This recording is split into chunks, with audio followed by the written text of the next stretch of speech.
உங்களுக்கு பிடிச்ச முதல் தலைவர் யார்? எனக்கு எப்பவுமே பாபா சாஹேப் அம்பேத்கர் தான் எனக்கு முதல் தலைவர். அதுக்கப்புறம் வந்து டாக்டர் மூர்த்தியார், அப்புறம் அண்ணன் ஆம்ஸ்ட்ராங் அண்ணன் இருக்காரு, தலைவர் ஜெகன்மூர்த்தியார் இருக்காரு.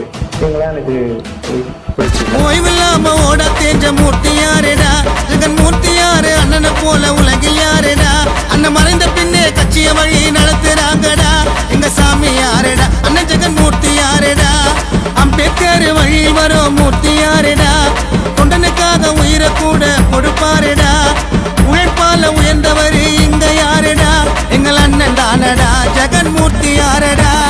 மக்கள் மேல காட்டுவாரு அளவில்லாத பாசத்தை, ஆண்டரசன் கிங்க அஜித்த அண்ணன் விசுவாசத்தை, தாழ்த்தப்பட்ட மக்களுக்காக புரட்சி எங்க அண்ணன் வந்தார் ஏழைக்காக படிச்சு, தாழ்த்தப்பட்ட மக்களுக்காக புரட்சி எங்களை காக்க வந்தார் MA ML படிச்சு.